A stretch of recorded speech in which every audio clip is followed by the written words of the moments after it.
Hi hello friends, welcome to my channel. Friends, ఎవరైనా మన ఛానల్ని ఫస్ట్ టైం చూస్తున్నట్లయితే తప్పకుండా సబ్స్క్రైబ్ చేసి వీడియో నచ్చితే తప్పకుండా లైక్ చేయండి. ఇక వీడియోలోకి వెళ్ళినట్లయితే ఈ రోజు అయితే ఇందుమతి ఆనంది ఆదిత్యల శోభనం ఆపడానికి దివ్యను బలి చేస్తుంది. దివ్యను ప్రమాదానికి గురి చేస్తుంది. దాంతో అందరూ కూడా హాస్పిటల్లోకి వెళ్తారు. కానీ దివ్య స్పృహలోకి వచ్చిందని తెలుసుకున్న ఇందుమతి అయితే తన గురించి దివ్య స్పృహలోకి వచ్చి గతం గుర్తు తెచ్చుకుంది.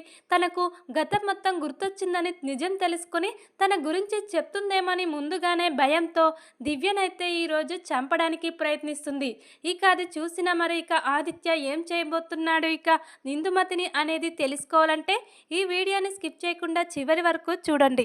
ఈ రోజైతే జీవన చైతన్యకు ఆనంది ఆదిత్యలకు శోభనం ఏర్పాటు చేస్తారు కదా. ఇలా ఇందుమతి అయితే జీవన చైతన్య శోభనం జరిగేలా జీవనకు ఇలా కౌన్సిలింగ్ ఇచ్చి పంపిస్తుంది. కానీ ఆనంది ఆదిత్యల శోభనం ఆపడానికి ప్లాన్లు వేస్తూ ఉంటుంది. ముందుగా ఇందుమతి అయితే పద్మమ్మను అటాక్ చేయాలని చూస్తుంది. పద్మమ్మ తల పగలగొడితే ఆనంది తన అమ్మకు ప్రమాదం జరిగిందని చెప్పి తన శోభనాన్ని ఆపేస్తుందని ముందుగా పద్మమ్మను ఇలా ఏదైనా చెయ్యాలని ఆలోచిస్తూ ఉండగా పద్మమ్మ చీర కొంగుకు ఇలా దీపం వెలుగుతున్న దీపాన్ని పెడుతుంది. చీర కాలిపోతూ ఉంటుంది. కానీ హేమ గారు చూసి వెంటనే పద్మమ్మను కాపాడుతారు. అయినా కూడా ఇందుమతి అయితే ప్రమాదంలో ఉన్న పద్మమ్మను కాపాడకుండా కుట్టి ఆదిత్యల శోభనాన్ని ఆపడానికి వాళ్ళ రూమ్ దగ్గరికి వెళ్ళి గట్టిగా డోర్ కొడుతూ ఉంటుంది. అప్పుడే ఇలా ఆనంది బయటకు వచ్చి ఏమైంది అని ఇందుమతిని అడుగుతూ ఉండగా అప్పుడే హేమ గారు వచ్చి ఏం కాలేదు ఆనంది, మీరు ఎంత డోర్ కొట్టినా కూడా ఓపెన్ చేయకండి, మిమ్మల్ని ఎవరో ఒకరు ఇలా డిస్టర్బ్ చేస్తారు అని ఇలా ఇందుమతిని చెప్పనివ్వకుండా హేమ గారు తీసుకొచ్చేస్తారు. ఆనంది అయితే సరే అని లోపలికి వెళ్ళిపోతుంది. ఈ ప్లాన్ వర్కౌట్ కాలేదు. ఇప్పుడు ఎలా ఈ కుట్టి ఆదిత్యల శోభనానికి ముహూర్త టైం అవుతుంది, ఏదో ఒకటి చెయ్యాలి అని ఇలా పద్మమ్మది ప్లాన్ వర్కౌట్ కాలేదు. ఇప్పుడు ఏం చెయ్యాలి అని ఆలోచిస్తూ ఉంటుంది. ఇంతలోనే ఇలా పెరట్లోని దివ్య ఒక చెట్టుకు ఊయాల కట్టుకొని ఊగుతూ ఉంటుంది.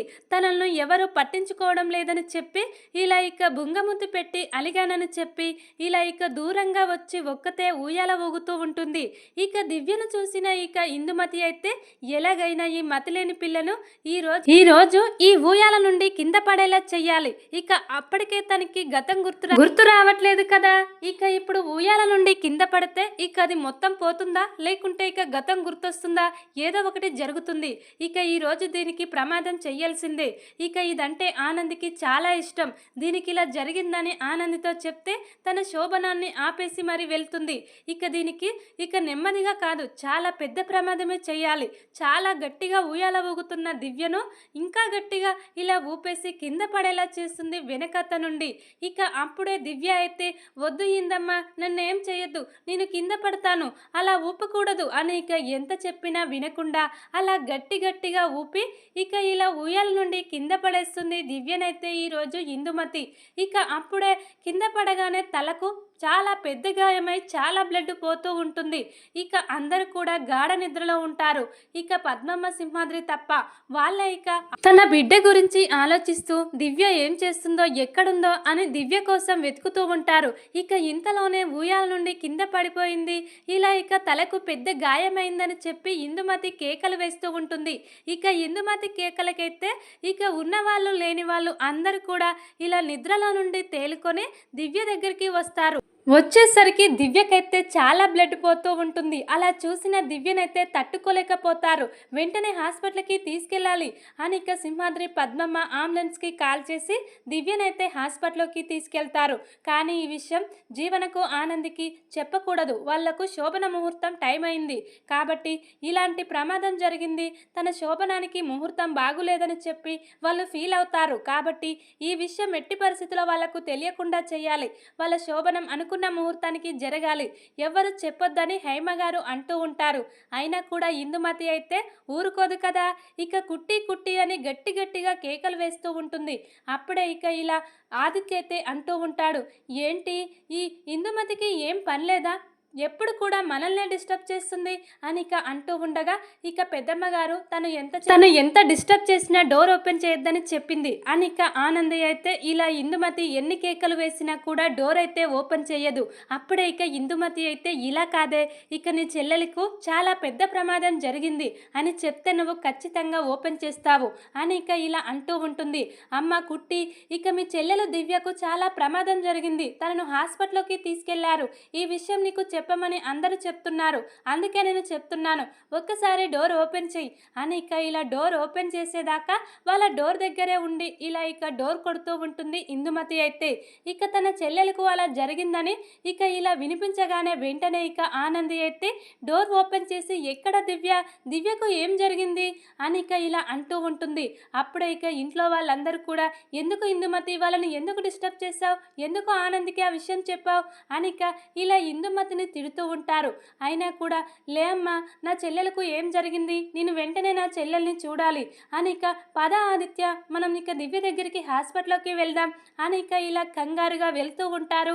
ఇక ఆనంది ఆదిత్య అయితే ఇక ఇందుమతి అయితే నాకు కావలసింది ఇదే, ఇక మీ శోభనం జరగకుండా మీరు ఖచ్చితంగా దివ్య కోసం హాస్పిటల్లోకి వెళ్తారనే నేను ఇదంతా చేశాను, ఇక మతిలేని పిల్ల ఇప్పుడు బ్రతుకుతుందో చనిపోతుందో కూడా తెలియదు, వెళ్ళండి అని ఇక ఇలా తనలో తాను చాలా నవ్వుకుంటూ ఉంటుంది ఇక ఇందుమతి అయితే. ఇలా కంగారు పడుతూ ఆనంది ఆదిత్య వస్తూ ఉండగా ఏంటి బిడ్డ అల్లుడు ఇక్కడికి వస్తున్నారు, వాళ్ళకు శోభనం కదా అనిక సింహాద్రి పద్మమ్మ షాక్ అవుతారు. ఏంటి మీరు ఇలా రావద్దు అనిక అంటూ ఉండగా లేదు, నా చెల్లెలు దివ్యని చూడాలని నేను ఇలా వచ్చేసానమ్మా, దివ్యకు ఏమైంది, అసలు ఏం జరిగిందమ్మా అనిక పద్మమ్మను అడుగుతూ ఉంటుంది ఆనంది అయితే. అవన్నీ విషయాలు తర్వాతమ్మా, ముందుగా ఇక దివ్య ప్రమాదంలో ఉంది, ఐసీ రూమ్లోకి షిఫ్ట్ చేశారు, ఇక డాక్టర్ ట్రీట్మెంట్ స్టార్ట్ చేస్తున్నాడు అని ఇలా చెప్తూ ఉండగా అప్పుడే ఇక ఆదిత్య అయితే ఎక్కడ, ఇక దివ్య ఎక్కడ ఆంటీ అనిక అంటూ ఉండగా అదిగో బాబు ఆ రూమ్లోనే ఉంది అనిక పద్మమ్మ చెప్తూ ఉంటుంది. ఇక అక్కడికి వెళ్ళి ఆదిత్య దివ్యను చూస్తాడు. కానీ ఇక దివ్యను చూసిన ఆదిత్య ఒక్కసారిగా స్టన్ అయిపోతాడు. ఇక దివ్య ఏంటి, అలెక్య దివ్య ఒక్కరేనా, ఇక ఇన్నాళ్ళు వీళ్ళ ఇంట్లో ఉంటున్నది నా అలెక్యనా, ఈ విషయం నేను ఇన్నాళ్ళు తెలుసుకోలేకపోయాను, అసలు దివ్య ఫేస్ కూడా ఎప్పుడు చూడలేను, ఎంత మోసం జరిగిపోయింది, నా కళ్ళ ముందు ఉన్న ఇక నేను ప్రేమించిన అమ్మాయిని ఇలా చూడలేకపోయాను, నేను చాలా దురదృష్టవంతుణ్ణి అని ఇక ఇలా దివ్యను ఆ పరిస్థితిలో చూసి చాలా బాధపడుతూ ఉంటాడు. ఇక ఆదిత్య అయితే వెంటనే ఇక ఆనంది అయితే ఏంటండి మీ కళ్ళల్లో ఆ నీళ్ళేంటండి, మా చెల్లెలు దివ్య కోసం మీరు ఏడుస్తున్నారా అని ఇక ఆనంది అడుగుతూ ఉండగా తను మీ చెల్లెలు దివ్య కాదు ఆనంది, నేను ప్రేమించిన అలెక్య, నేను చెప్పాను కదా ఒక అమ్మాయిని ప్రేమించానని, తను ఈ అమ్మాయే అని ఇక ఈ రోజైతే ఇక ఆనందికి నిజం చెప్తాడు ఆదిత్య అయితే. ఆ మాటలు విన్న ఇక ఆనంది అయితే ఏంటండి మీరు ప్రాణంగా ప్రేమించుకున్న అలెక్య తనేనా, మీరిద్దరూ ఇలా ప్రేమించుకొని పెళ్లి చేసుకోవాలని నిర్ణయం తీసుకున్నారని చెప్పావు కదా, ఆ అమ్మాయి ఈ అమ్మాయినా, ఇన్నాళ్ళు నిన్ను తను చూడలేదు, తను నిన్ను చూడలేదు, ఇక మీరిద్దరు ఇలా దగ్గర ఉంటూ ఒకరినొకరు చూసుకోలేకపోయారు, ఇక తనకు తెలిసిన వాళ్ళను ఎవరినైనా చూస్తే తనకు గతం గుర్తొస్తుందని డాక్టర్లు చెప్పారు, కానీ దివ్య కూడా ఎప్పుడు మిమ్మల్ని చూడలేదు, కానీ ఇప్పుడు దివ్యకు మళ్ళీ తలకే గాయమైంది కాబట్టి ఇప్పుడు గతం గుర్తొచ్చే అవకాశం ఉంది, ఎలాగైనా దివ్యను మనం బ్రతికించుకోవాలి, దివ్య ఇప్పుడు మామూలు మనిషిగా మారబోతుంది, ఎందుకంటే ఇక ఇన్నాళ్ళు ఇక తలకు గాయం తగలడం వల్ల గతం మర్చిపోయింది, మళ్ళీ తలకు తగిలింది కాబట్టి ఖచ్చితంగా గతం గుర్తొస్తుంది, నేను చాలా బుక్కులలో చదివానండి ఇక అని అంటూ ఉంటుంది ఆనంది అయితే. ఇక అప్పుడే డాక్టర్లు అయితే తన పరిస్థితి ఎలా ఉంది అని ఇక ఆదిత్య అడుగుతూ ఉండగా ఇక డాక్టర్ అయితే చాలా క్రిటికల్గా ఉంది బాబు, ఎందుకంటే తనకు తలకు తగలడం ఇది రెండోసారి కాబట్టి ఒకవేళ బ్రతుకుతే గతం గుర్తొస్తుంది, లేకపోతే మనం ఏం చెయ్యలేము అని ఇక ఇలా అనుమానంగా చెప్తూ ఉంటారు డాక్టర్లు అయితే. అప్పుడే ఇక ఇలా ఆదిత్య ఆనంది అయితే ఎలాగైనా బ్రతికించండి డాక్టర్, ఎన్ని డబ్బులు ఖర్చైనా మేము వహిస్తాము, కానీ తనను ఎలాగైనా బ్రతికించాలి డాక్టర్ అని ఇక ఇలా ఆదిత్య అయితే డాక్టర్లను బ్రతిమాలుతూ ఉంటాడు. ఇక అప్పుడే శశికాంత్ సునంద కూడా దివ్యకు ఇలా జరిగిందని తెలుసుకొని హాస్పిటల్కి వస్తారు. అక్కడికి వచ్చిన దివ్యను చూసి దివ్య అలక్యని సునంద శశికాంత్ కూడా తెలుసుకుంటారు. ఇక ఆదిత్య ముందుగానే నేను ఆనందికి అన్నీ చెప్పానమ్మా, ఇక ఆనంది నన్ను అపార్థం చేసుకోలేదు, ఇక ఇప్పుడు నాకు ఆనంది అంటే చాలా ఇష్టం, ఇక ఇప్పుడు అలక్యకు గతం గుర్తొచ్చినా కూడా నేను అలక్యతో ఉండలేను, అలక్యను పెళ్లి చేసుకోలేను, ఒకప్పుడు గతంలో ప్రేమించాను అంతే అలక్యను, కానీ ఇప్పుడు నాకు పునర్జన్మనిచ్చిన నా భార్యను నేను వదులుకోలేనమ్మా, ఇక నేను ఆనందికి సొంతమైపోయాను, ఇక నేను ఆనంది మనిషినని చెప్పానమ్మా, కాబట్టి ఆనంది కూడా నన్ను తప్పకుండా అర్థం చేసుకుంటుందని అన్ని విషయాలు చెప్పేశాను, మీరు ఎలాంటి బాధను పడకండి, నా గురించి నేను ఆనంది ఎప్పటికీ హ్యాపీగా కలిసి ఉంటాము, కానీ ఇప్పుడు అలక్య బ్రతకడం చాలా ముఖ్యం, ఎందుకంటే నా కోసం ఇలా పెళ్లి చేసుకోకుండా ఇలా పెళ్లి పీటల నుండి పారిపోయొచ్చిన అలక్యకు మనం మంచి జీవితాన్ని ఇవ్వాలి, తన పుట్టింటి తనను అప్పగించి తనకు మంచి జీవితం ఇచ్చేలా మనమే చెయ్యాలమ్మా, తన పెళ్లి చేసే బాధ్యత మనది అని ఇక ఇలా ఆదిత్య అయితే సునంద శశికాంత్ ఇక ఇలా పద్మమ్మ సింహాద్రి ఆనందితో అంటూ ఉంటారు. ఇక అప్పుడే ఆదిత్య ఇలా తీసుకున్న నిర్ణయానికైతే అందరి హ్యాపీ అవుతారు. ఇక మళ్ళీ ప్రేమించిన అమ్మాయి కోసం ఆనందిని వదిలేస్తాడేమో అనుకున్నారు, కానీ ఇక ఆదిత్య అలాంటి వాడు కాదు, చాలా మంచివాడు, ఇక ఆదిత్య కంటే ఆనంది ఇద్దరు కూడా ఒకరికొకరు చాలా మంచి వాళ్ళుగా ఉంటారు, కాబట్టి వాళ్ళిద్దరిని చూసి అందరూ మురిసిపోతూ ఉంటారు. ఇక ఇలా దివ్యకు క్రిటికల్గా ఉందని డాక్టర్లు చెప్పడంతో ఇక ఈ డాక్టర్ కాకపోతే వేరే డాక్టర్ ఎవరినైనా తీసుకొచ్చి ఇక్కడికే డాక్టర్లని పిలిపించి మరి దివ్యను మనం కాపాడుకుందాం, అసలు దివ్య ఉన్నట్టుండి ఇంత పెద్ద అపాయం జరగడం ఏంటి దివ్యకు, ఇదంతా ఎవరో కావాలనే చేసుంటారా, ఇక దివ్య అంత స్పీడ్గా ఇక ఇలా ఊయల ఊగదు కదా, నెమ్మదిగానే ఊగుతుంది అని ఇక ఇలా చెప్తూ ఉంటుంది పద్మమ్మ అయితే అందరితో. ఇక దివ్యకు గతం గుర్తుకొస్తే తనకు తెలివొస్తే తనకు ఇలా చేసింది ఎవరనేది మనందరికీ చెప్తుంది, అప్పుడు దొంగ ఎవరనేది బయటపడుతుంది, ఇక దివ్యకు తెలివి రావడంతో నిజాలన్నీ బయటపడతాయి, తనకు ఇలా ప్రమాదం చేసింది ఎవరనేది అని ఇక అందరూ కూడా మాట్లాడుకుంటూ ఉంటారు. ఇక ఇంతలోనే జ్యోతి ఫ్యామిలీ కూడా ఇక ఇలా ఇందుమతితో సహా అందరు కూడా దివ్యను చూడడానికి వస్తారు. ఇక ఇందుమతి అయితే ఇలా పద్మమ్మ సింహాద్రి దగ్గరికి వచ్చి ఏంటి ఇక మీ చెల్లెలి కూతురికి ఎలా ఉంది, చచ్చేలా ఉందా, బ్రతుకుతుందా అని ఇక ఇలా హేళన చేసి మాట్లాడుతూ ఉంటుంది. అప్పుడే ఇక పద్మమ్మ సింహాద్రికైతే ఈ పని ఖచ్చితంగా ఈ ఇందుమతే చేసి ఉంటుంది, ఎందుకంటే ఇక ఆనంది ఆదిత్యల శోభనం ఆపడానికి ముందుగా ఇక నా మీద ప్రయత్నం చేసింది, అది ఫలించలేదు, ఇలా మతిలేని దివ్య మీద చేస్తే బాగుంటుందని చెప్పి ఇది ఖచ్చితంగా ఈ ఇందమ్మ పని అయి ఉంటుందండి అని ఇక పద్మమ్మ సింహాద్రితో చెప్తూ ఉంటుంది. ఇక కొద్దిసేపు ఆగితే ఇక మన బిడ్డకు గతం గుర్తొస్తే తెలివొస్తే దివ్య చెప్తుంది తనకు ఇలా చేసింది ఎవరనేది, అప్పుడు ఇక తనకు సరైన శిక్ష మనం వేద్దాం అని ఇక ఇలా సింహాద్రి పద్మమ్మ ఇక ఇలా గుసగుసలు ఆడుతూ ఉంటారు. అది చాటుగా వింటూ ఉంటుంది ఇందుమతి అయితే, ఏంటి ఇది చచ్చేలా లేదా, దీన్ని ఎలాగైనా బ్రతికించేలా ఉన్నారు వీళ్ళందరూ, ఇక రెండు ఫ్యామిలీలు కలిసిపోయారు కాబట్టి అసలు ఈ అమ్మాయిని ఎందుకు వీళ్ళు ఈ అమ్మాయి కోసం ఇంతలా ప్రాధాయపడుతున్నారు, ఈ అమ్మాయిని బ్రతికించడం కోసం అసలు ఈ అమ్మాయికి వీళ్ళకు ఏంటి సంబంధం అని ఇక ఇలా అనుమానంతో అటు ఇటు చూస్తూ ఉంటుంది. ఇక ఏది ఏమైనా సరే ఇక దివ్య మాత్రం బ్రతకకూడదు, అది బ్రతుకుతే ఇక నా పని అయిపోయినట్టే, నేనే తనను ఊయాల నుండి ఇలా గట్టిగా నెట్టివేశానని అందరికీ చెప్తుంది అది, ఎందుకంటే ఇప్పుడు తలకు గాయం తగలడం వల్ల ఇక మళ్ళీ గతం గుర్తొస్తుంది, తనకు తెలివొస్తుందని డాక్టర్లు చెప్తున్నారని వీళ్ళందరూ మాట్లాడుకుంటున్నారు, ఇప్పుడు నా పరిస్థితి ఏంటి, అది ఎలాగైనా బ్రతకకూడదు అని ఇక ఏదో ఒకటి చెయ్యాలి అని ఇక ఇలా అందరూ కూడా బయట కూర్చొని మాట్లాడుకుంటూ ఉండగా ఇక అదైతే లోపలికి వెళ్ళి ఒకసారి నేను ఇలా తన దగ్గరికి వెళ్ళొచ్చా అని ఇక పక్కన ఉన్న సిస్టర్లను అడుగుతూ ఉంటుంది. అప్పుడే ఇక వెళ్ళొచ్చమ్మా, కానీ దానికి టైం ఉంటుంది, నేను చెప్పినప్పుడు వెళ్ళండి, అందరూ ఒక్కొక్కరుగా వెళ్ళిరండి అని ఇక ఇలా అక్కడ ఉన్న సిస్టర్లు చెప్పడంతో సరే అందరూ కూడా బయట ఉన్నారు మా వాళ్ళు, ముందుగా నేనే వెళ్తాను ఆ అమ్మాయిని చూడడానికి, ఆ అమ్మాయి నా కూతురు లాంటిది, ఇక నేను ముందుగా ఖచ్చితంగా వెళ్తాను అని ఇక సిస్టర్లతో ఇలా మాట్లాడుతూ ఉంటుంది. అప్పుడే ఇక ఇలా ఆదిత్య అయితే దివ్యను ఇక తను ప్రేమించిన అలెక్యను ఇలా కనిపెట్టుకుంటూ ఉంటాడు.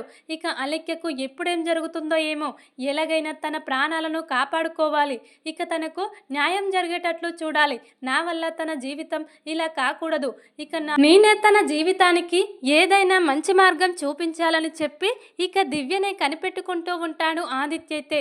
ఇక ఎవ్వరు లేని సమయంలో ఎవరు చూడటం లేదని ఇలా తెలుసుకొని ఇందుమతి అయితే ఒక్కతే లోనికి వెళ్ళి ఇలా ఇక లోనికి వెళ్ళేటప్పుడు అక్కడ ఉన్న ఇక వేరే క్లాత్ బట్టలు వేసుకుని ఇక ఎవ్వరికి ఇలా డౌట్ రాకుండా ఇలా వెళ్తూ ఉంటుంది నెమ్మదిగా. ఇందుమతి అయితే అక్కడికి వెళ్ళి అటు ఇటు చూస్తూ ఉంటుంది, ఎవరు కూడా చూడటం లేదు అని ఇక పక్కన ఉన్న పిల్లో తీసుకొని ఇక ఇలా మరికొద్ది సేపట్లో స్పృహలోకి వస్తుందని తెలుసుకున్న ఇందుమతి అయితే ఇక పిల్లో ద్వారా గట్టిగా ఇక ఇలా దివ్య ఇక ముక్కు మీద ఇలా నోరు మీద గట్టిగా ఇలా గుండెకు హత్తుకునేలాగా ఇలా అంటూ ఉంటుంది ఊపిరాడకుండా. అప్పుడే ఇక దివ్యకైతే స్పృహలాగా వస్తూ ఉంటుంది. ఇక నువ్వు చచ్చూరుకోవాలని, నువ్వు బ్రతుకుతే ఇప్పుడు నాకే ప్రమాదం అని చెప్పి ఆ పిల్లోతో ఇలా నలిపివేస్తుంది ఇక దివ్యనైతే. ఇక దూరంగా ఆదిత్య అయితే ఇలా అలెక్కినే కనిపెట్టుకుంటూ ఉంటాడు కదా. ఇక వెంటనే ఏంటి దివ్యకేదో జరుగుతుంది, ఎవరున్నారక్కడ, సిస్టర్లు కాదు, ఆ పిల్లో తీసుకొని ఎవరో ఏదో చేస్తున్నారు అని ఇక దూరంగా గమనించిన ఆదిత్య అయితే పరిగెత్తుకుంటూ వస్తూ ఉంటాడు. ఆ డోర్లో నుండి ఇలా చూస్తూ ఉంటాడు. ఇక ఇందుమతి అయితే పిల్లోతో ఇలా దివ్యను అటాక్ చేయడం, వెంటనే ఇక డాక్టర్ సిస్టర్ అని గట్టి గట్టిగా కేకలు వేస్తూ ఉంటాడు. ఇక వాళ్ళు కూడా ఏమైంది సార్ అలా అరుస్తున్నారేంటి అని ఇక అంటూ ఉండగా, ఏంటి తనను ఎవరు లోపలికి పంపించారు, తను ఏం చేస్తుందో తెలుసా, ఆ అమ్మాయిని చంపాలని ప్రయత్నిస్తుంది అని ఇక ఇలా అంటూ ఉండగా వెంటనే ఇక సిస్టర్లు వెళ్ళి, ఏంటమ్మా ఏం చేస్తున్నావు, ఆ అమ్మాయిని చూడాలని వెళ్ళి ఏంటి పని, ఇలా పిల్లోతో ఏం చేస్తున్నావు తనని అని ఇక సిస్టర్లు అయితే అంటూ ఉంటారు. అప్పుడే ఇక అది కాదమ్మా, ఈ పిల్లో తీసి పక్కకు పెడుతున్నాను, నేనేం చేస్తున్నాను అని ఇక ఇలా తప్పించుకుంటూ వస్తూ ఉంటుంది. ఇక బయటకు వచ్చిన ఇందుమతినైతే ఆదిత్య ఇలా అంటూ ఉంటాడు, నీకు కొంచెం కూడా బుద్ధుందా, ఇక ఇలా చావు బ్రతుకుల మధ్య ఉన్న దివ్యపై మళ్ళీ అటాక్ చేస్తావా, అసలు నువ్వు మనిషివేనా, ఇక నీకు మానవత్వం అంటూ ఉందా, ఎందుకు ఇలా చేస్తున్నావు, ఇక తనను ఎందుకు చంపాలనుకుంటున్నావు చెప్పు అని ఇక ఇలా గట్టిగా నిలదీస్తూ ఉంటాడు ఆదిత్య అయితే ఇందుమతిని.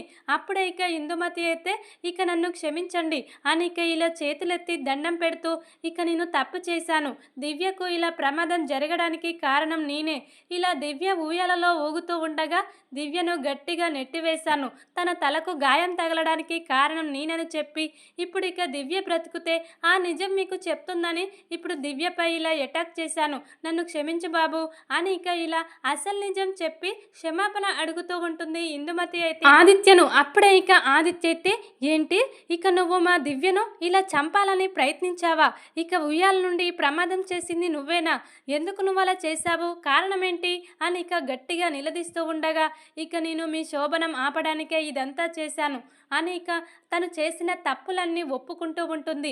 ఇక నేను చేసిన తప్పులు ఒప్పుకున్నాను కాబట్టి నన్ను క్షమించు, ఈ విషయం ఎవ్వరికి చెప్పొద్దు, ఇంట్లో వాళ్ళందరికీ తెలిస్తే నన్ను ఇంట్లో ఉండనివ్వరు, నన్ను బయటకు నెట్టివేస్తారు బాబు, ఇదొక్క తప్పును నన్ను క్షమించు, ఇక నువ్వు ఏది చెప్తే అది చేస్తాను, ఈ విషయం మాత్రం జ్యోతికి, హేమ అక్కకు, ఇక పద్మమ్మ సింహాద్రి వాళ్లకు, ఆనందికి కూడా చెప్పొద్దు అని ఇక ఇలా కాళ్ళు పట్టుకొని క్షమాపణ అడుగుతూ ఉంటుంది ఇందుమతి అయితే ఆదిత్యను. అప్పుడే ఇక వాళ్ళందరూ వచ్చి, ఏంటి ఇందుమతి ఇలా ఆదిత్య కాళ్ళు పట్టుకొని క్షమాపణ అడుగుతుంది, ఏం జరిగింది అని ఇక ఇలా సునంద, ఆనంది అయితే వస్తూ ఉంటారు. ఇక ఏంట్రా ఈ ఇందుమతి నీ కాళ్ళు పట్టుకుంది, అంత పెద్ద తప్పేం చేసిందిరా అని ఇక అంటూ ఉండగా, తను చాలా పెద్ద తప్పు చేసిందమ్మా, ఈరోజు ఇక దివ్య హాస్పిటల్లో ఉందంటే కారణం తను, ఇక నా శోభనం ఆగిపోయిందంటే కారణం తను, అందుకే తను చేసిన తప్పులని తనంతట తానే ఒప్పుకొని నాకు క్షమాపణ చెప్తుంది, అయినా కూడా నేను తనను క్షమించనమ్మా, తను నా పట్ల ఎంత అసభ్యంగా ప్రవర్తించిందో, నన్ను ఎన్ని మాటలు అన్నదో నాకు అన్నీ గుర్తున్నాయమ్మా, కానీ ఎందుకు తనకు నేనంటే ఆనంది అంటే ఇష్టం లేదో నాకు అర్థం కావట్లేదు, ఆనంది అంటే తనకు పీకల దాకా కోపం ఉందమ్మా, అసలు ఆనంది ఎందుకు నీకు ఇష్టం లేదు అదొక్కటి చెప్పు, ఆనంది నీకు ఏమైనా అన్యాయం చేసిందా, అలాంటి మనసు నా భార్యకు లేదు, కానీ నువ్వు జీవన కలిసి నా భార్యను ఎంతో ఇబ్బంది పెట్టడం నేను చాలాసార్లు గమనించాను, ఎందుకులే అని ఊరుకున్నాను, కానీ ఈరోజు చెప్తున్నాను, నా భార్యను మరొకసారి ఇలా తక్కువ చేసి మాట్లాడినా తనకు కోపం వచ్చేలా మాట్లాడినా నేను ఊరుకోను. ఇక ఈరోజు నువ్వు ఇలా చేశావని ఇంట్లో వాళ్ళందరికీ కూడా చెప్పేస్తాను. ఇక నుండి నువ్వు చాలా జాగ్రత్తగా ఉండాలి. ఇక నన్ను కానీ, నా భార్యని కానీ, మా కుటుంబ విషయాల జోక్యం చేసుకున్నట్టు అనిపిస్తే నీ నిజ స్వరూపం మొత్తం ఇంట్లో వాళ్ళందరి ముందు బయట పెడతాను. ఇప్పుడు నీ నిజ స్వరూపం మా అమ్మకు, నా భార్యకు తప్ప ఎవరికీ తెలియదు. ఒకవేళ ఇక దివ్యకు గతం గుర్తొస్తే తెలివొస్తే ఇక నీ నిజ స్వరూపం తను ఖచ్చితంగా అందరికీ చెప్తుంది. అప్పుడు ఇక ఏం నిర్ణయం తీసుకోవాలో వాళ్ళే నిర్ణయించుకుంటారు. నేను ఎలాంటి తప్పులు నువ్వు చేశావని ఎవరికీ చెప్పను, కానీ దివ్య మాత్రం ఖచ్చితంగా చెప్తుంది. ఇక నీ నిజ స్వరూపం ఎప్పుడో ఒకప్పుడు అందరి ముందు బయట పెడుతుంది. అది మాత్రం గుర్తుపెట్టుకో. చేసిన తప్పు ఎప్పటికైనా శిక్ష పడుతుంది. ఇక నువ్వు ఈ విషయం తెలియకుండా నన్ను ఇలా బ్రతిమాలుతున్నావు కాబట్టి నిన్ను ఒక్కదాన్ని వదిలేస్తున్నాను. కానీ తర్వాత ఇక నీకు ఇబ్బంది ఖచ్చితంగా వస్తుంది. ఇక ఎలాగైనా నా దివ్యను, నా అలక్యను నేను కాపాడుకొని నీ నిజ స్వరూపం అందరి ముందు బయటపడేలా చేస్తాను. ఇక నువ్వు శిక్ష అనుభవించడానికి రెడీగా ఉండు అని ఇక చెప్పి ఇక తన గురించి ఇలా ఆనందికి ఇక తన అమ్మ సునందాకు మాత్రమే చెప్తాడు ఆదిత్య అయితే. ఎందుకంటే ఇక సాటి మనిషిగా తనను ఇప్పుడే ఇబ్బంది పెట్టడం ఎందుకు, ఇక తన కాళ్ళు పట్టుకుంది కదా పెద్దావిడైనా అనిక ఇలా ఒక్కరోజు ఓపికగా ఉంటాడు. ఖచ్చితంగా దివ్యతోనే నీ నిజ స్వరూపం బయట పెట్టాలి, లేకుంటే ఇక నువ్వు మళ్ళీ ఇలాంటి పనులు చేస్తూనే ఉంటావు. ఇక నీకు బుద్ధి చెప్పాలంటే పద్మమ్మ, సింహాద్రి వాళ్ళే చెప్పాలి. మేము నిన్ను ఏమీ చెయ్యలేము. ఇక వాళ్ళైతేనే నీకు కరెక్టు. ఇక నిన్ను వాళ్ళు ఏం చేస్తారో ఒక్కసారి ఊహించుకో. ఇక తన బిడ్డకు ఇలా చేశావు, తన బిడ్డను లేకుండా చేయాలని చేశావు, అన్నీ కూడా ఖచ్చితంగా వాళ్ళకు తెలిసిపోతాయి ఏదో ఒక రోజు. ఇక హాస్పిటల్లో కూడా చావు బ్రతుకులో ఉన్న దివ్యను కూడా ఇలా అటాక్ చేయాలని చూస్తావా? ఇక ఈ నిజం ఎన్నాళ్ళు దాగదు. ఇక నిన్ను క్షమించే పరిస్థితే లేదు. ఈ ఒక్క రోజుతో ఇక నేను ఈ నిజం ఆపేసినా ఏదో ఒక రోజు నీ నిజ స్వరూపం బయట పెట్టక తప్పదు అని ఇక ఇలా తనకు కౌంటర్లు ఇస్తూ ఇక తనను చేతిలో నేను ఏది చెప్తే అది చెయ్యాలని, తనను లేకుంటే ఈ విషయం అందరికీ చెప్తానని ఇలా ఆదిత్య, ఆనంది భయపెడుతూ ఇక ఇలా ఇందుమతినైతే ఇలా చెమటలు పడుతూ గడగడ వణికిస్తూ ఉంటారు. ఇక ఈ రోజైతే చూద్దాం మరి ఇక తర్వాత ఏం జరగబోతుందనేది. వీడియో కనుక మీకు నచ్చినట్లయితే లైక్ చేసి సబ్స్క్రైబ్ చేసుకోండి friends. Thank you for watching.